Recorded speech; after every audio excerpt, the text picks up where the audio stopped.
Welcome to the Jeff Knows Inc. Entrepreneurial Show with your host, Jeff Lopes. We are live on the Jeff Knows Inc. podcast. I'm your host, Jeff Lopes. Super excited to have on today Frank Shamrock. What is up, brother? Yeah, just living the dream, man. This is going to be a fun conversation because there's so many layers I want to get to. Let's start off this conversation where one thing you just said right now, we're going to talk about you growing up and all that stuff like that, but you're managing right now. So what part of the business, what are you doing with that? Prior to going live, Frank was just talking, he was in Palmana and he was talking about being with one of his clients. So I thought he was recording for himself, but he was with his client. What are you doing right now with that? Yeah. Well, I, when I was a fighter, I had a ton of fighters. And so I, was looking after them both as a trainer and a coach. And then I realized there was a lack of management. So I started managing fighters. And then when I launched my own league, I launched Strikeforce with my partner, Scott Coker. I started to feel conflicted because I was the league owner and the manager and the trainer. And it didn't seem all that, straight and narrow. So I stopped managing fighters and I started to shut down that business. And at the exact same time, I was invited to be a sports broadcaster for Showtime Networks. Yeah. And so I closed the business. I started becoming a sports broadcaster, and I meet Mauro Ranallo, who's, the voice of combat sports. He was our lead play-by-play guy. Canadian boy. Canadian boy. Yeah. He's from Abbotsford, BC. So we become friends, and he really helped me out, in a key time. It's actually my first time broadcasting. And he noticed how nervous I was. And he turns to me and says, what's wrong? And I said, I'm really nervous. I don't watch sports. I don't know broadcasting. I have no idea what's happening here. And unlike every other broadcaster in the business, he stops the entire production and teaches me for 5 minutes the fundamentals of broadcasting. That's and awesome. It made such an impression on me that I just looked to return the favor. And, as I started talking to him and we started building our friendship, I noticed he needed help, like with his business and managing things. And so I slowly started helping him. And then I never closed that management business because he became my first client that wasn't a fighter. And I've been managing him ever since. It's been 12 years now. So you're with him through that documentary that he recorded? Yeah. I'm the executive producer of the documentary. I had no clue. And I forced him to make the documentary. That was very powerful. Yeah. Well, the backstory is I never knew he was bipolar. It took about 5 or 6 years to figure it out. And then when he did, I started learning about it. My older brother was also bipolar. And so he was a homeless veteran at the time. And I was trying to figure out, how to help him. And so I started learning all about bipolar. And while I couldn't help my brother, that knowledge was so helpful to Mauro. Yeah. So that film was a push for Mauro to become a social activist, because he always talked about, I'm going to do this and I'm going to do that. I'm going to help people with my message. And I was like, bro, until you get on stage, you're not going to help anybody. Until you tell your story. Until you do this and you go, you show what's really going on, we can't help people. So that's how the film started. And, he's become my best friend. Seriously, huh? Yeah. I manage his whole career and business and everything. I had no idea, first off, that you do that, which is pretty amazing. Yeah. Which is pretty amazing. And I knew you two had a connection. I wasn't aware it was that close and that networked. So that's pretty amazing. Yeah. He's just a great guy, just a genuine talent and a real nice guy. And just, I've never met somebody so talented in that field. Yeah. And, and he told me what he wants to do. I want to be a game show host. I want to do all these different things. And I always saw him with that talent, but, he's kind of locked into this broadcast world. So for the past, I'd say 3 to 5 years, we've been pushing him into other areas. The film was a big step. He's auditioned for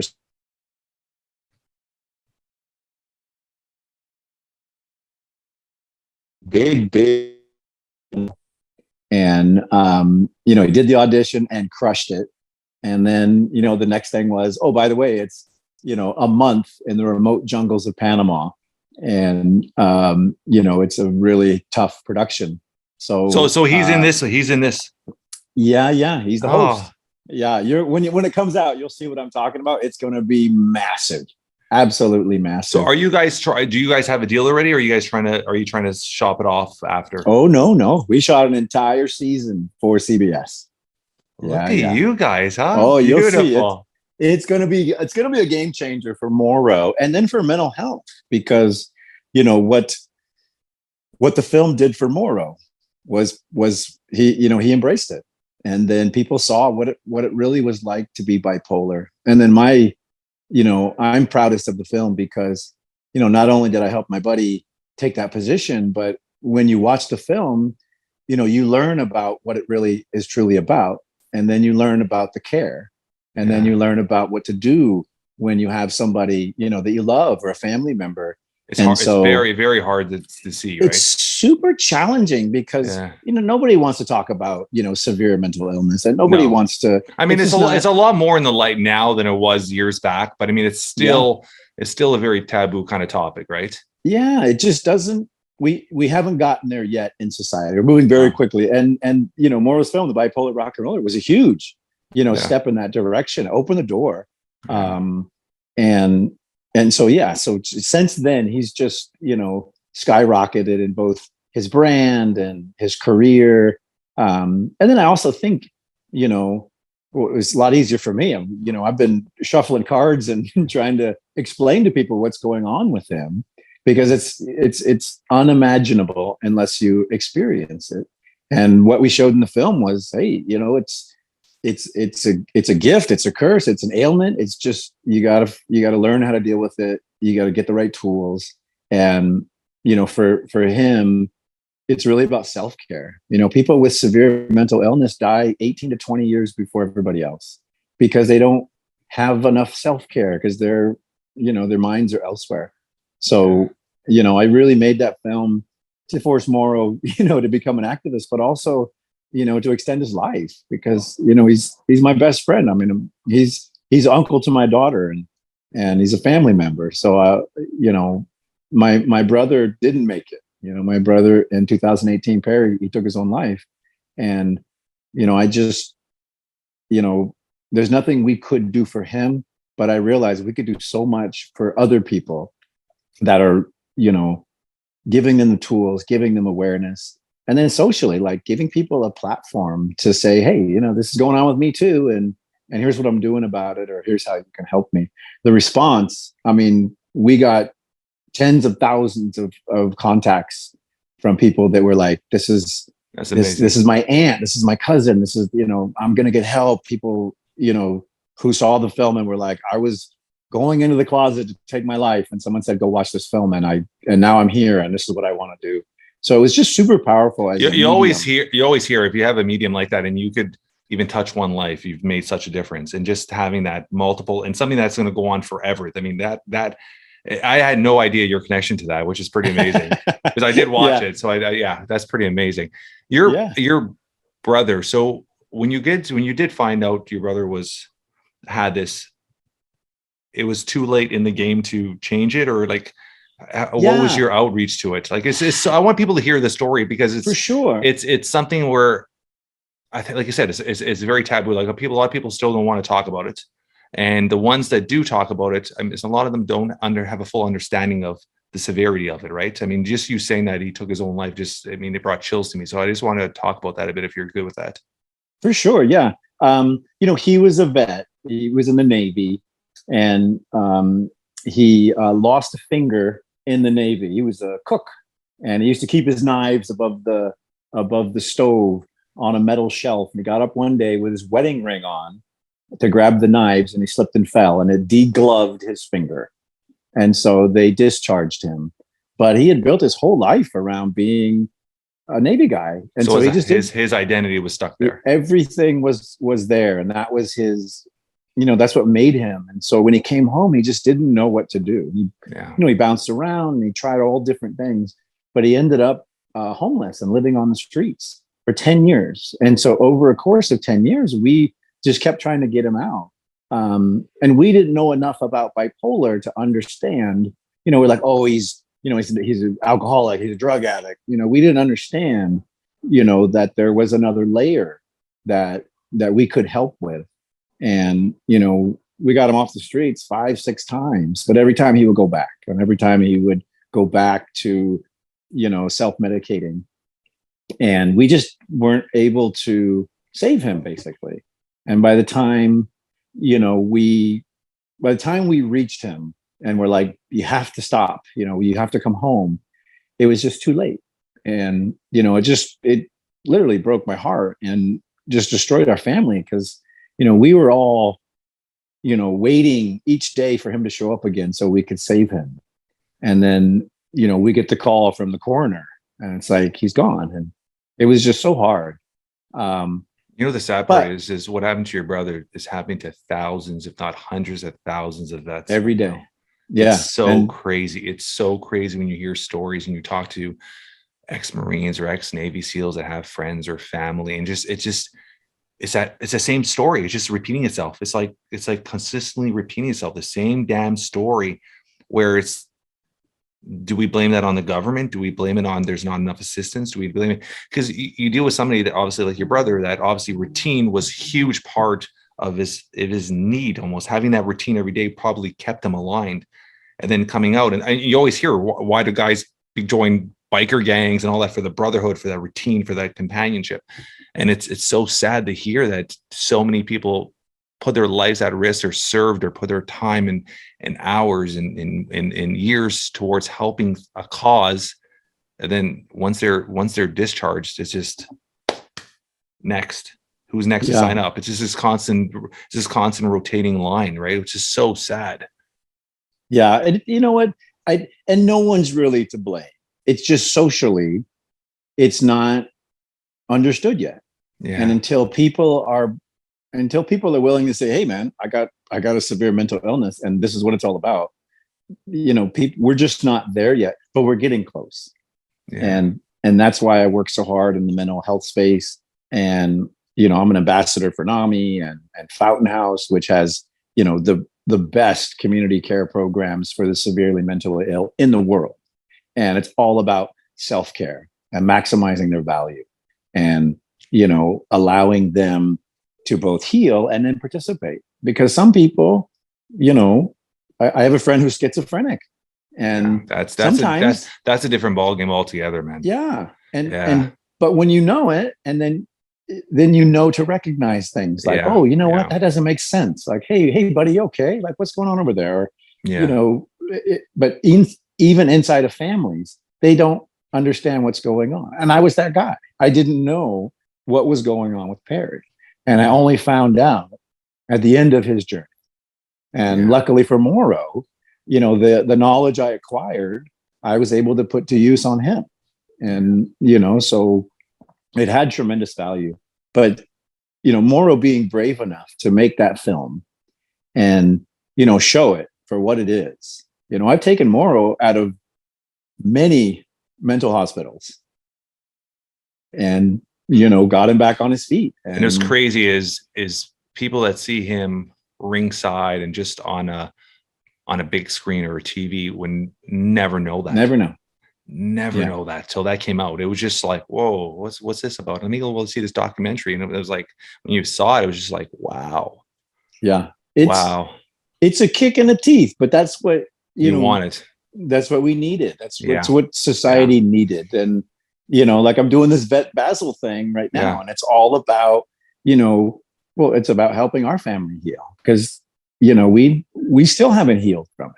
Yeah. And the only way to heal is to be with those people that are going through the same thing and find, companionship and community and share it and find ways, to help heal one another. And, art is the perfect medium because it has such emotion and value. So are you physically doing those as well, or are you just promoting it? Well, I'm not a good artist. I was gonna say I saw you with it. I was like, is he actually physically doing these flags, or just? I will be making art Okay. at the art session on December 2nd, and that's part of my healing. And then I'm going to give that art to my family, because awesome. It's a way for all of us to, both acknowledge what happened and then to have a step through healing. Yeah. For me, martial arts was my way to heal. It's connecting my mind, my body, my spirit, and, achieving, my personal dreams. Yeah. But it was an art form. I had to study, I had to focus, I had to, have discipline, and, it also forced me to find out how to fight and what worked and what didn't, which forced me to go talk to people and have friends and community. And, that's a huge part of martial arts, the community, right? Right. The community was the biggest thing for me because, I had a really tough childhood, and I grew up on the streets, and I grew up in institutions. And let's talk about that a little bit. Let's talk about your upbringing a bit. I mean, I think it's a huge part of, I guess, your identity, right? I mean, who took you in, and just your upbringing, and obviously with Ken and whatnot. Let's talk about it a bit. Like, where did you grow up, and give me a short little history of your upbringing. Sure. Yeah, I was born in Santa Monica, California. Yeah, and then I was raised in Northern California, which was at the time kind of north central. I was Redding and Anderson, California. Okay. But my dad left. I never saw my dad. Never knew who he was. My first, so stepdad. You were too young to realize it. Like, how old were you when he left? I think he left when I was maybe 1 or 2. Oh, so yeah, I never, yeah. So no memory. Yeah. Yeah, there was zero memory of dad. I didn't even know that everyone else didn't have a dad until I started going to school. And then there were dads there, and I was like, well, who are these guys? Because when you grow up without, you don't know that it exists. Yeah. So, but as far as I remember, I had a good childhood. I don't, I remember having a good childhood. And it changed when I turned about 7 or 8. My mom got married, and I got a dad for the first time, my stepdad, Joe. And he was a Marine who came back, like many, broken, struggling, and his medication was alcohol. He self-medicated through alcohol. So, and that seemed perfectly normal to me. And what wasn't normal was my mom and my stepdad used to lock me in closets when I was a kid, when I was bad, and which seemed perfectly normal at the time. But emotionally, it was just traumatizing for me. It just really, made me scared and frightened and just unsure, as a human being. And I found ways to make myself feel better, crime and drinking. And when I started drinking when I was, 8 years old, and, it progressed until I was 10. When I was 10 years old, I threw rocks at a train, and in the state of California, that's a felony. And so I was taken from my home, and I spent 10 days in juvenile hall. And it was the very first time I'd ever been outside of my house, ever spent the night somewhere, ever participated in another community. And you were how old? I was 11 at the time. I went to juvenile hall. Like, I got a 13, so you're a baby still. Yeah. My daughter's 13. It's like, I went to juvenile hall when I was 11. I talked to the other kids, like, hey, how are you guys dealing with, the locking in the closets and the living in the backyard and all the weird things that were happening to me. And these were the bad kids, right? The juvenile hall kids were telling me, yeah, that's not right. Like, that's child abuse. Like, it's terrible. And so for the first time, I realized that because everyone, I was seeing all these shrinks and psychologists and all these people because of my problems, my emotional issues, all the things that were wrong with me. And when I got there and the guys told me that, I was like, wait a minute, maybe there's something wrong with what's going on in my life. And I went and saw my counselor, and I said, hey, this is what's happening. And I don't think she believed me because it seemed crazy. Like, you don't live in the backyard. It's like, no, I live in a tool shed. But she gave me some advice, which I'll never forget. She said, listen, if you keep doing stuff like this, they're going to take you from your home. And that was the message I heard, not the other stuff. So I went home and committed as many crimes as I could until they came and took me from the home. So when I was 11, I became a ward of the state of California, and they became my parents. And I started, in, group homes and foster homes and, working my way up. And the only, I thought it was a game, to be honest with you. I thought I'd found the secret formula to surviving, traumatic things. So I'd go to a new home, I'd have new parents and a new brothers and sisters. But if I didn't like it and I wasn't comfortable, I always remembered what that counselor told me, which is, if you commit crimes, they'll come take you. And to me, it became a game. I just kept, if I didn't like it, I'd commit a crime. They'd take me, send me to a new home. And that worked great for a while until I'd done enough and gone through enough homes that they were sending me to work camps and lockdown camps and, harder incarcerations. How old were you by then, roughly? 12 and a half. That's crazy. That is honestly crazy. Yeah. But you think, your brain's not formed when you're 12 years old. 100%. Yeah. I'm not saying on your part. I'm saying as an adult thinking of a 12 and 11-year-old. Sure. Yeah. It's just like, how do you not? This is crazy. That's just It's mind-boggling. But here's the thing is my mom suffers from mental health issues, and she's never talked about it.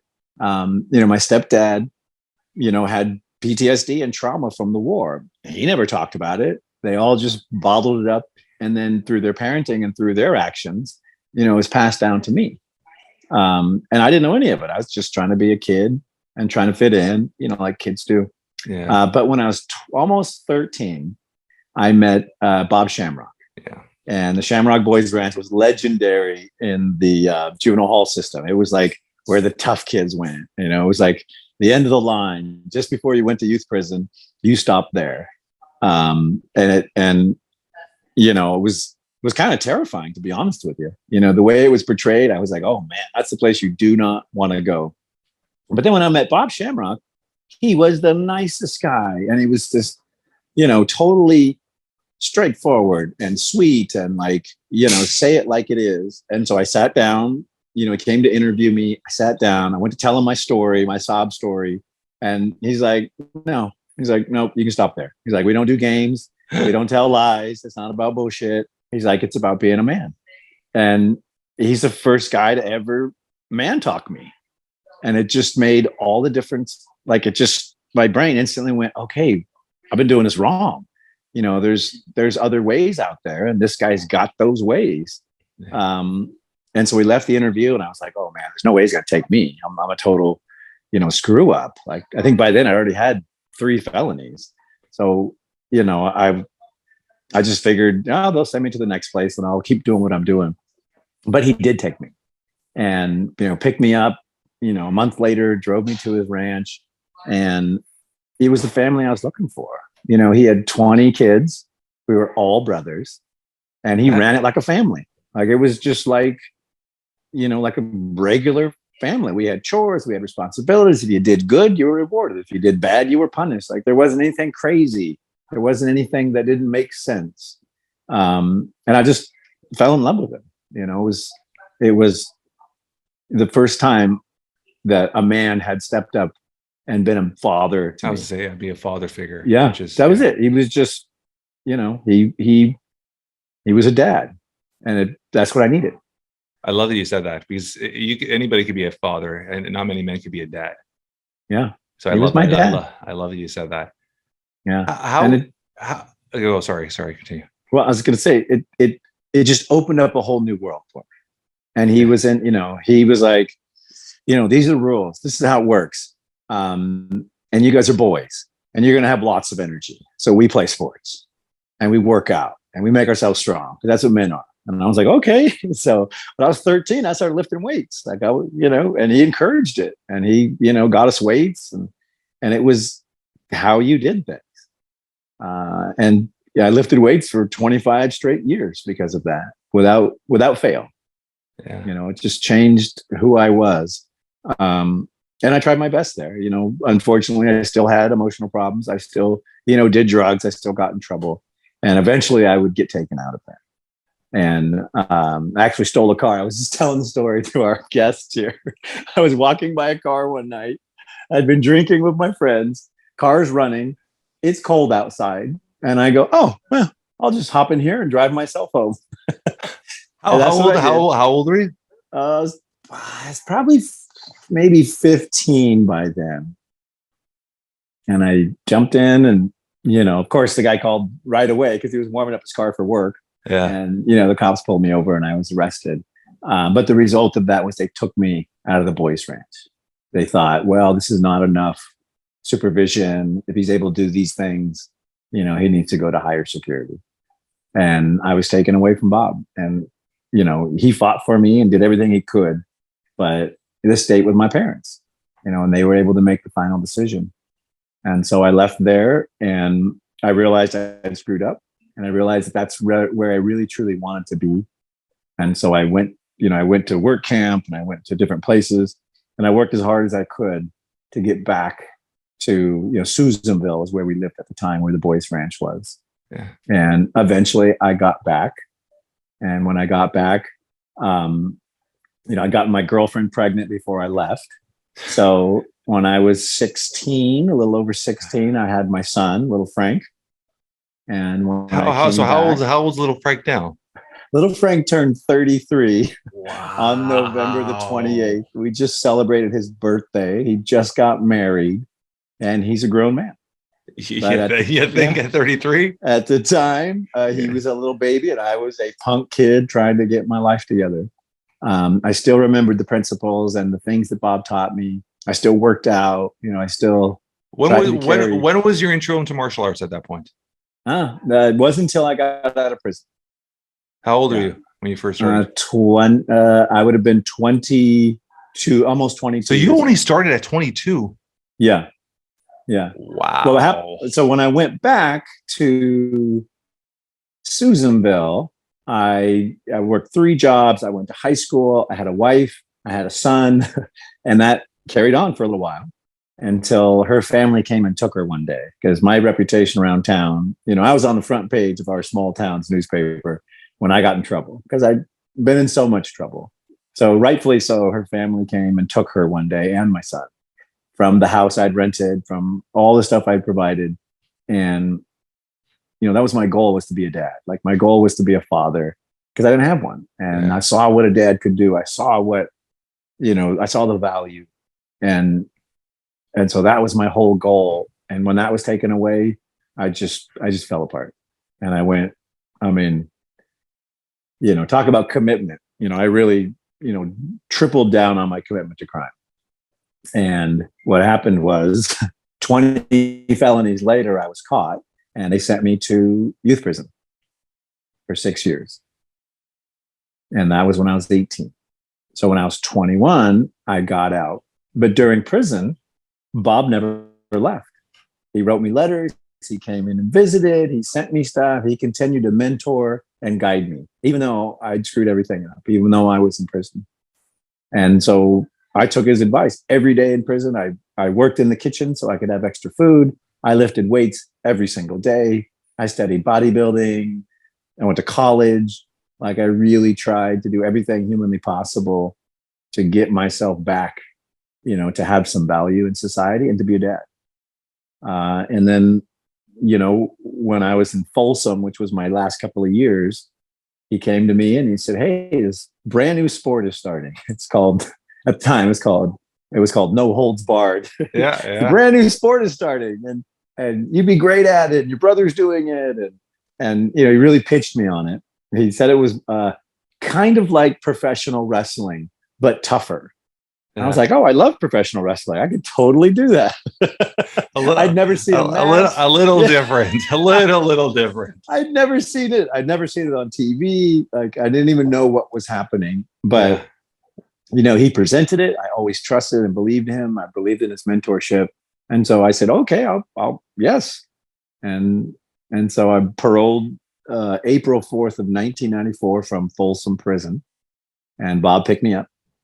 And 2 days later, he drove me down to the martial arts studio, the dojo, which at the time was Lion's Den with my brother Ken. Yeah. And he dropped me off and gave me the most dadly advice you could ever give somebody, which is never give up and don't show them you're scared. And that was it. I walked in and Ken beat the hell out of me. And then what's the age difference from you and Ken? 9 years. So he was 9 years old. That's a big gap. Yeah. Well, he'd already played college football and went to the Olympic trials for wrestling. Like, he was a monster. And I was like I was kind of a nerdy kid, but I had good genetics. Like, I was, I packed on, 20, 25 pounds of muscle from all this lifting and eating and focusing. And so when I got out of prison, I was about 190 pounds, just solid muscle, no drugs, no nothing, just pure, good muscle. And then, it took me about 2.5 weeks to heal up from the beating, because he can beat me. He didn't want me there. I was a punk kid straight from prison, and he was going to, beat me into submission so I would quit. But, I took my dad's advice, and, I didn't even know you could tap. During the tryout, Ken's like turning my knee backwards and I'm going, like, just literally screaming because he's tearing my knee tendons out. And out of my ear, I hear Jason DeLucia go, "Hey, did anybody tell him he could tap?" And there's like this, I hear this conversation going on. They're like, "Tap, no."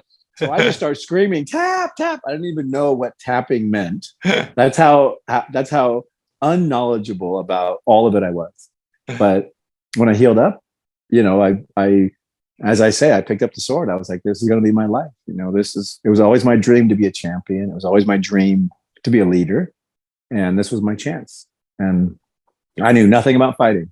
I've been in prison fights, been in street fights, but nothing prepares you for being a professional fighter. Yeah. At the time, the sport was so misunderstood. Like, very misunderstood and still very, Yeah. You came in right before the explosion, right? And nobody knew anything. And, it was a blessing and a curse. I came from a new world. Like, you don't know something, you ask. Well, the old world was, you don't ask anything. You just do what you're told.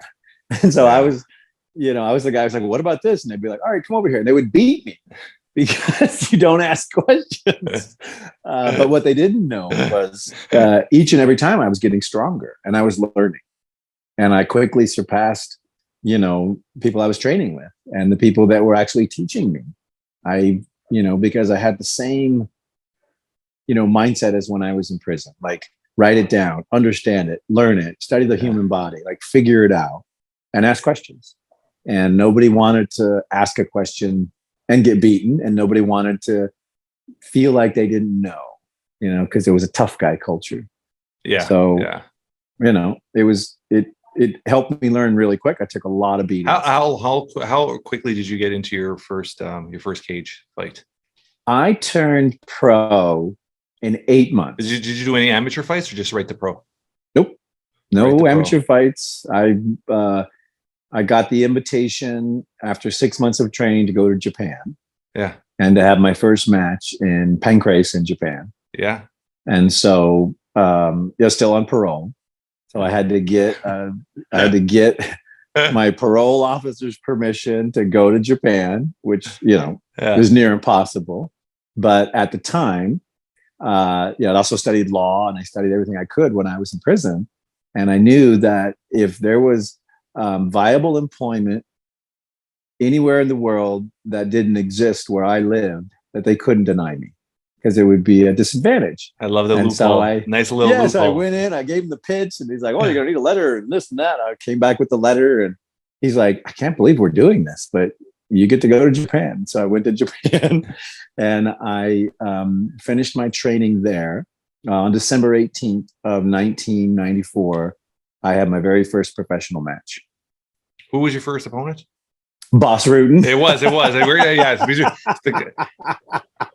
of the guys in my office here for Comoro is I would call him an MMA nerd, and he was actually talking about that. So, how many fights did you have in Pancrase before you moved to the UFC? Like 18 or somewhere around there. Yeah. So when you got to the UFC, and obviously you dominated there and became champ and dominated there as a champ and retired. What was your mindset when you retired as a champ and just let it go like that?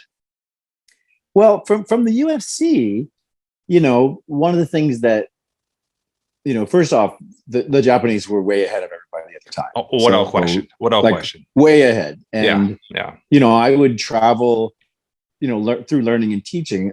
I realized that, when you teach, you have to know something really good. Yeah. Like there's a bridge to like psyche where you really have to own it. And then you also learn better through teaching. So I started teaching, after 3-4 months of training, because I'd write down, I would absorb it all. I'd ask questions, I'd get beaten, and I would have, things would see that. And so they would ask me, and let me show you. But every time I showed them, I was both reinforcing the knowledge, learning it better, finding out more about it, finding out how other bodies use it.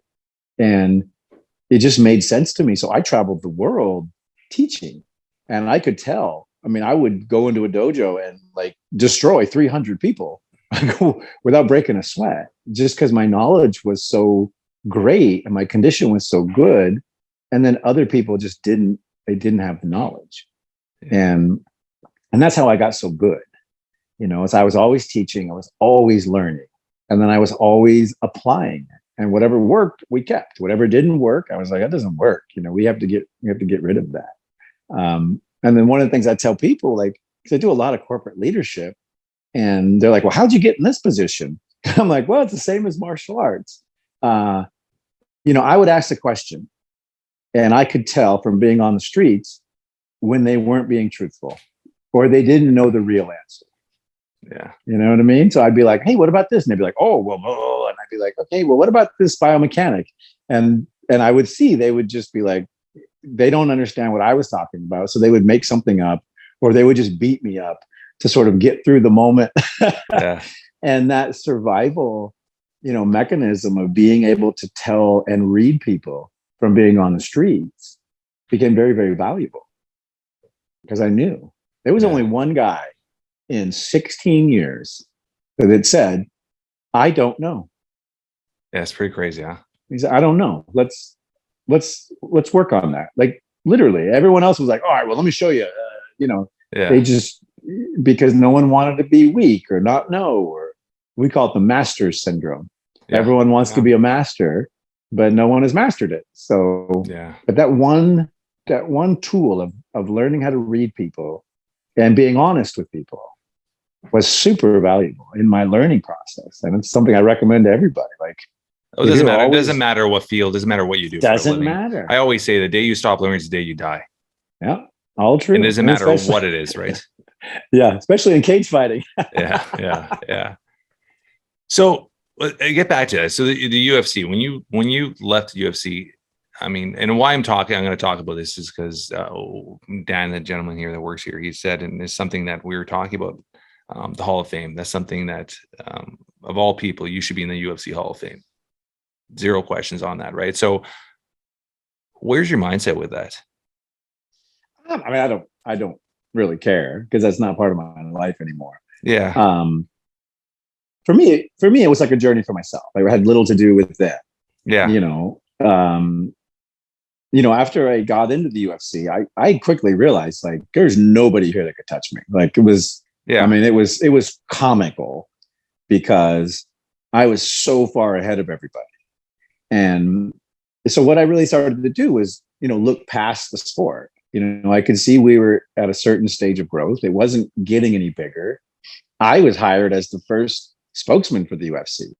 Because when we were kicked off cable, like, my job was to go around and figure out, how do we get back on cable? What do the cable companies need? So for the first time, I put on a suit and I was telling my story to cable executives, because we were trying to get our audience back. Yeah. And so that's what developed my spokesman skills and all, these presentation skills. But at the time, I was running the numbers. I was like, listen, this sport's dying. It's incredibly dangerous. I'm, 10 yards ahead of everybody else. And so I started pursuing what, my larger dreams were. And that was to be an actor and an action hero, and to sort of, move into that phase of life. And I found a mentor, as I always do. I searched for somebody who had guided what I was trying to do.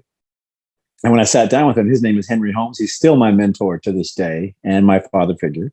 Yeah. And when I sat down with him and I told him my story. First, he loved it because he's a fighter, and then he said, "Listen, this contract that you're under is one of the most restrictive contracts that exists. No entertainment, sports, or other contracts are patterned like this. This is a complete ownership of everything you ever create. You're like an unsung employee that can be cut at any moment for anything, and you have zero rights, leverage, or opportunity in this contract." And I was like, "Well, that's not good. What do I do?" And so he told me, what we should do is you should sign a multi-fight contract, but let me put in this one thing, that if you ever publicly retire and renounce your championship, the rest of the contract is null and void. And so that's why when I fought Tito and I cleaned out the entire middleweight division, I stood up and I gave the belt back and I publicly retired, because that allowed me to become a free agent. And I was the first free agent in mixed martial arts. And it's what allowed me to start my own league and do all these other things that eventually, gave me the value and, the opportunity in my life that I'm living today. Was because where did you meet Scott Coker? I met Scott Coker through Ernie Reyes Martial Arts. Ernie had hired me. Ernie's a legend and a master of martial arts and Taekwondo expert, and just as a martial artist is one of the pillars of what I think real martial arts is. And so it's funny because we were just talking about him. I had on a gentleman that I've known for years. And I just the other day I was like, I got to have you on my podcast, Ron Van Cleef. Oh my gosh, yeah. And I had him on, and that his name actually came up in the conversation. And Ron is also like a legend. The guy's 85 and trying to get a black belt, a Gracie black belt. He's living in Hawaii. He just got his purple belt, and he says his goal is to have it before he turns 90, his black belt, and he still competes. He just had a competition at 90. It's crazy. So 85, whatever. The guy loves martial arts. It's crazy. Yeah, I love those guys like Danny Inosanto. Just those guys, to me, are what true martial artists are about. They live it, they breathe it. It's the fabric of all things. And so I met. So Ernie had me teach for him because he's, we were both in San Jose. He saw what I was doing. He saw how I, represented myself, and so he had me teach for him one day. And that's when I met Scott. Scott was a black belt under Ernie Reyes. I didn't even know that about Scott. Oh yeah, of course. He was, huh? Yes. See, I wouldn't even think he was into martial arts. I thought he was just the exact business guy with the suit on. Because I met Scott. I was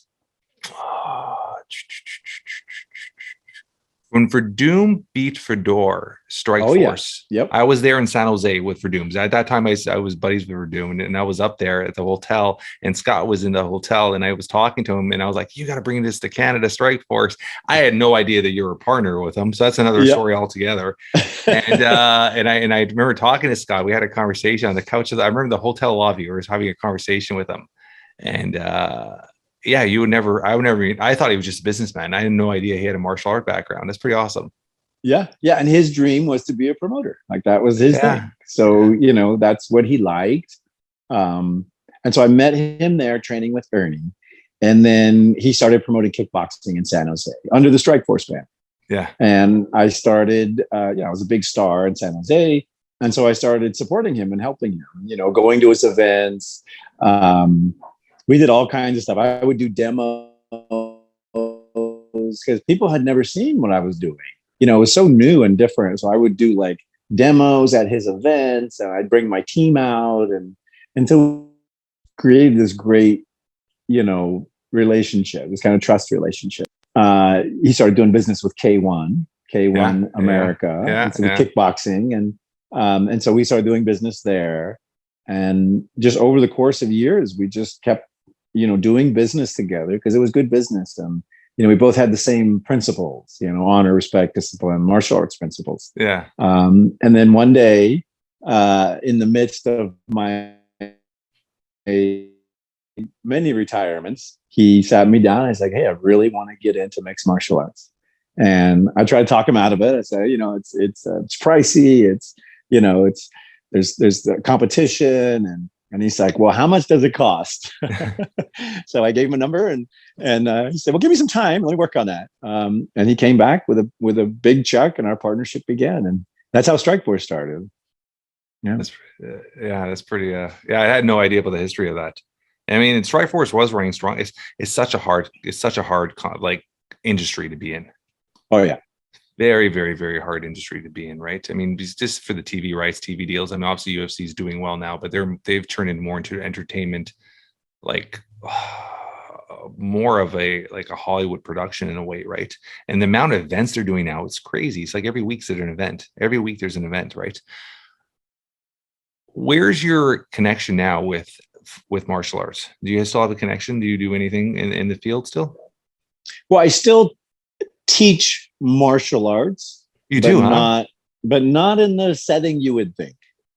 So I teach a bare knuckle boxing program as part of my leadership course, which is called the Warriors Code. I teach that to corporate executives. I love it. And I use the medium of bare knuckle boxing to bring high level experienced teams together so they function better, and to help leaders become better leaders. That's kind of the thing. But the medium of bare knuckle boxing is one of the most intimate. I mean, when you're dealing with corporate, I mean, that's Fight Club, right? Yeah, it is. But yeah. But if you look at like the mechanics of it, yeah, it really, you can't just throw any punch. You break your hand. Yeah. So everything has to be well thought and well timed and well structured. And then if you're going to practice that with another person, there has to be clear communication and awareness and connectivity. And so, the fundamentals of martial arts principles inside of bare knuckle boxing are perfectly applicable to leadership, because a terrible leader is going to throw a bad punch, break his hand, and then he can't lead no more. And so it's a really interesting program. I actually created it for Google. I got hired to do leadership for the Google G-Tech team, which at the time managed all of the hardware inside of Google. And these guys were 25 years plus executives. And they were all under new management on a new team trying to reach incredible goals. And so they're like, we need something that's, never been done before. So I wrote this entire program just for them to help with leadership. Yeah. And then since then, it's just totally taken off. Now we use it in all kinds of different fields. But it is martial arts. And then when I do leadership coaching, like one-on-one leadership coaching, or a lot of my clients, like one of my clients wants to leave Google after, 30 years in tech. Yeah. And they want to bridge to a new industry and do new things. And so I'm guiding them to do that. And it's all martial arts principles. I love it. I love it. I love it. I love it. I love it. So you said your daughter's 13 now? Yep. Do you have any, going on? You have your 30-year-old son. Do you have any other children? Nope. What does fatherhood mean to you now compared to what it meant to you then? Like, how does your perspective or your mindset? Because now obviously you have a lot more time, a lot more patience. You're in a different level, obviously now, career, everything. So what does fatherhood mean to you now? Well, for me, it's everything. Like, I don't know what else to do. Yeah. Like, and there's nothing else I want to do.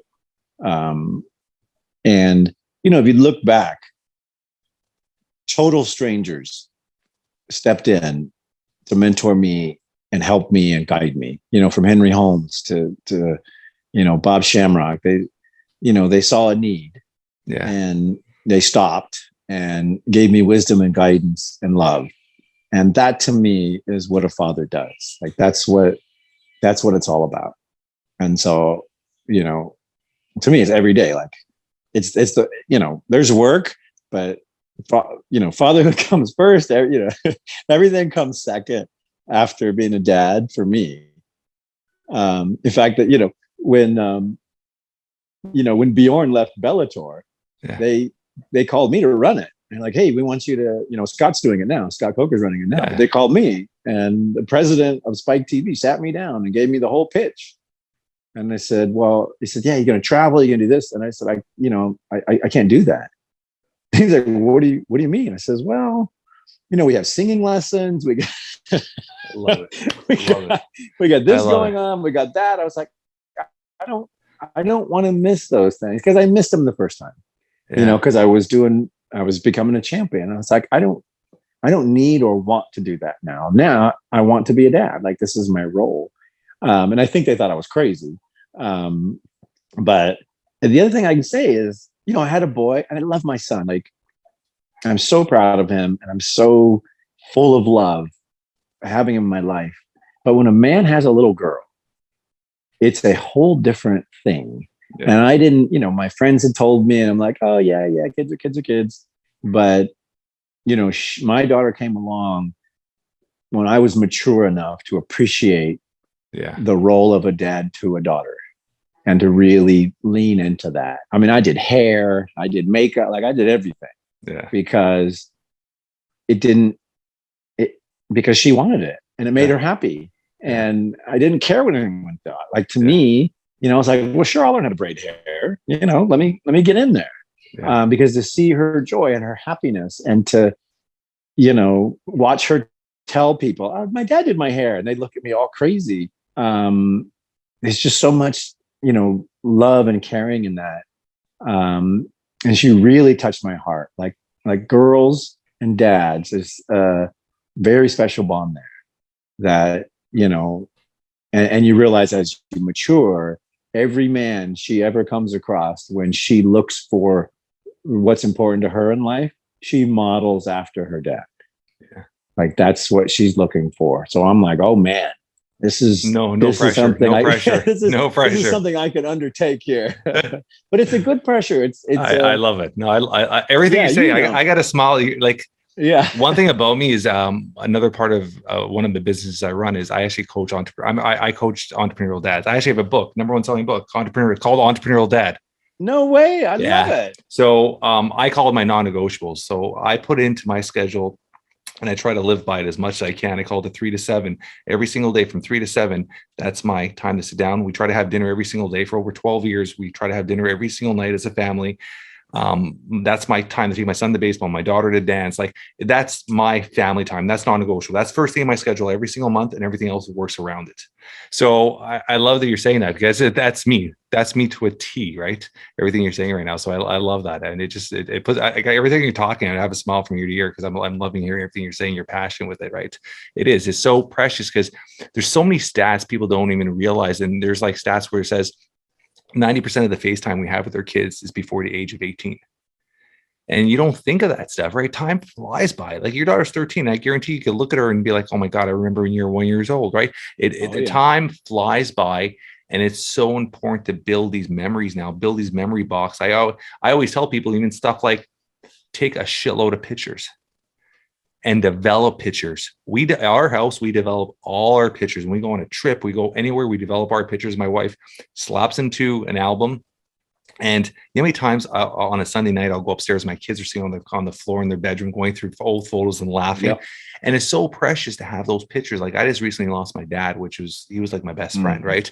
And now being able to sit back and look at pictures when we were young and talk about those memories is so precious. And being able to even tell my kids about certain memories of things I did when I was small, it's easy to tell a story, but when you could actually reflect with a picture and show that picture in that moment, it just brings that story to life. So I always tell people, develop pictures, build memories. These are all things, because life changes in seconds. Every time you walk outside and get in the car, you don't know what the hell's going to happen, right? And you want to be able to build as many memories and document those memories, because, man, you want to be able to your children to tell their children and their grandchildren everything about you and their times together. So yeah, I love everything you're saying, because all those things are just so precious. Simple things like combing your hair and taking her shopping.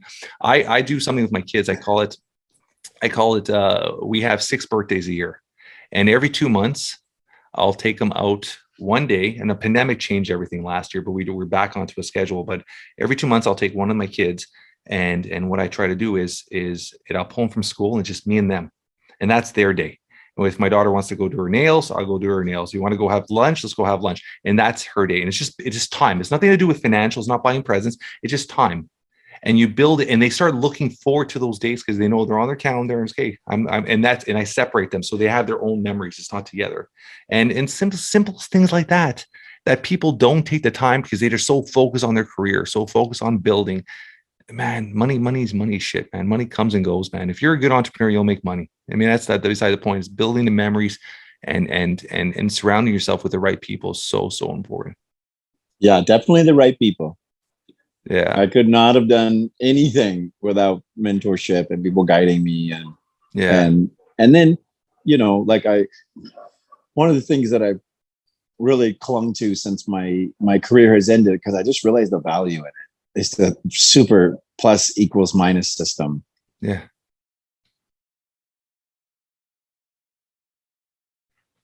To me, you know, he had done this. He had, you know, taken stars, you know, champions, and, you know, guided them. And so I'm always looking for that plus anytime I try to accomplish something. Yeah. And then what Marshall,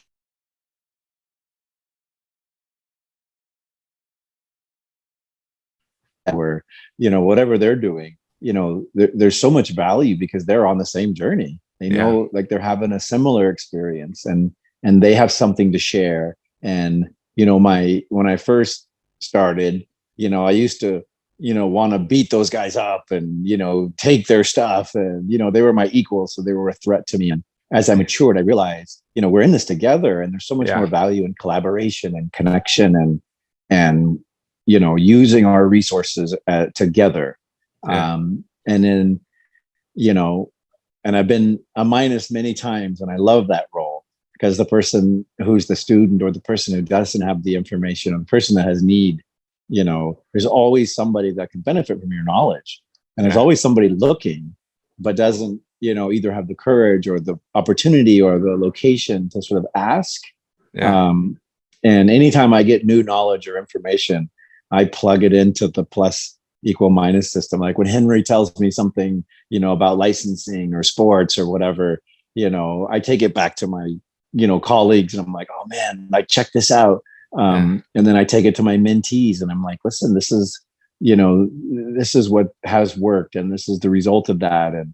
And what I find is, you know, having those three people, it just makes anything possible. Like, it's because, you know, you become the teacher, you become the student, you become the competitor, and it always keeps you active. There's never a time where, like, oh yeah, this is great. You know, I'm never bored with stuff because I'm always, you know, challenging myself and meeting people and connecting and then passing it along to somebody. Yeah, it's so important that you always network. Networking is such a powerful tool, man. Such a powerful tool, because you never know who you're going to meet and who are you going to, along the journey, like you said, help, or who's going to help you. There's always that back and forth, right? So I love that part. How old are you right now, Frank? I'm 48, but I'll be 49 in a couple days. December 8th. You look good for your age, buddy. You're keeping young, buddy. I'll preserve. That's one thing about prison, is it preserves you nicely, and then if you live a comfortable life and eat well.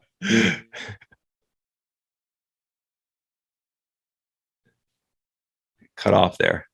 Still there? Hold on. I'm gonna move closer to my router. Yeah. Oh shit. Hold on. I got Bill trying to get in here.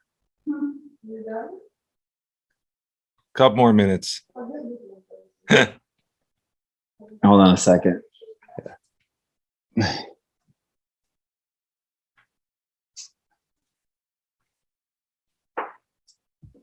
All right, hold on. There we go.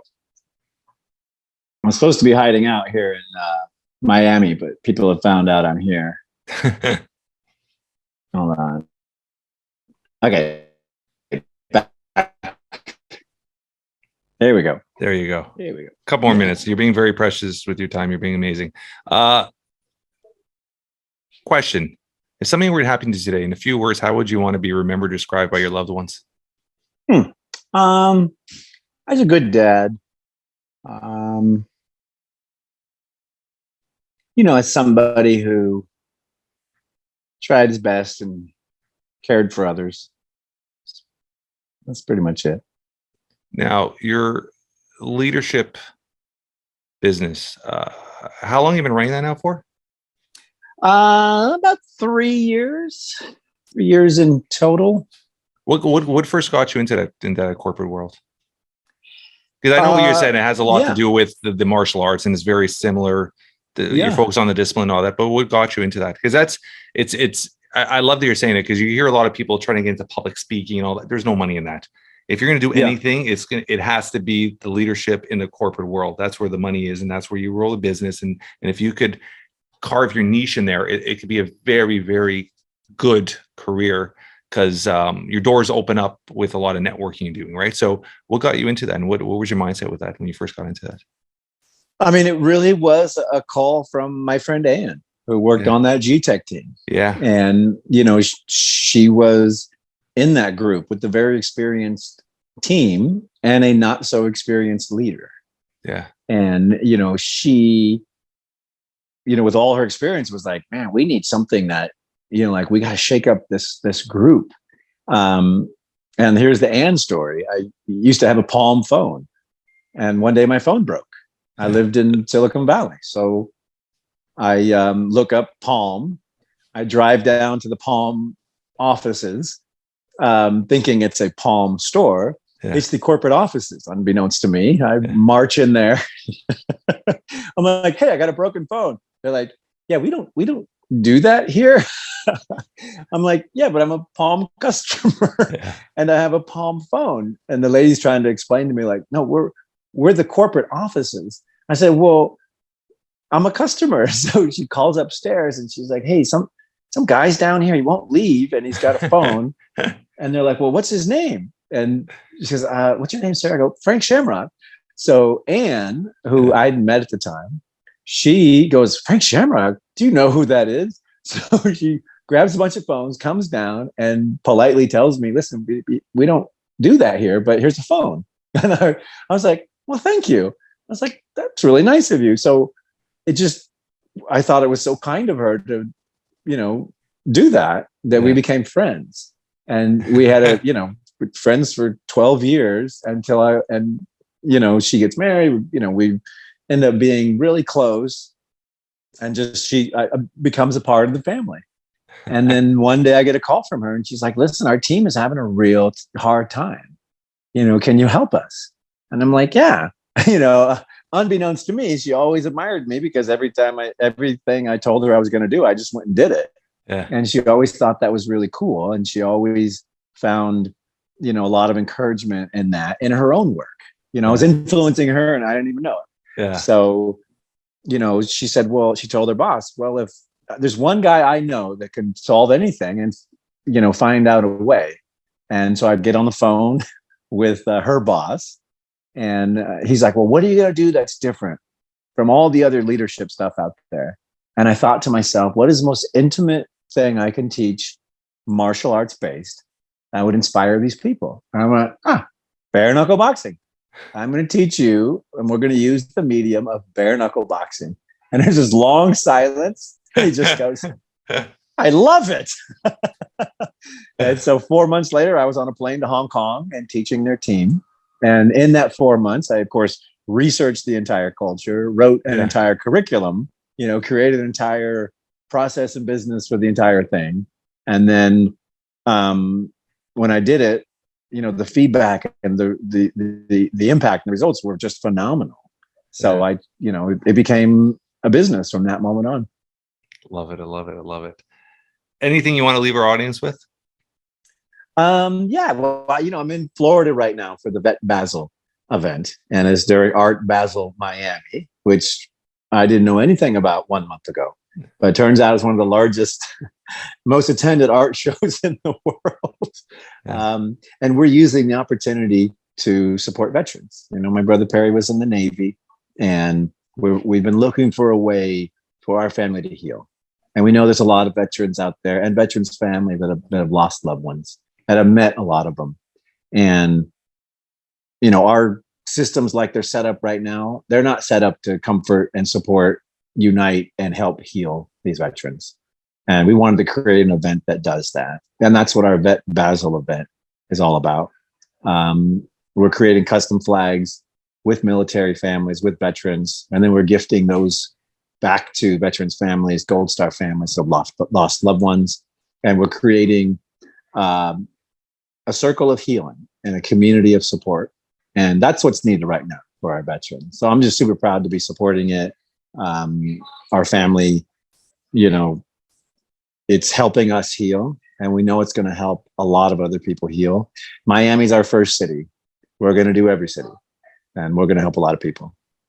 I love it. I love it. This has been, honestly, what a great conversation. When you're coming into a conversation, you never know who you're going to meet. Or I've been a guest on 94 podcasts in the last year and a bit. And I've also hosted on the Jeff Knows Inc. podcast. This one, I've hosted 162 shows.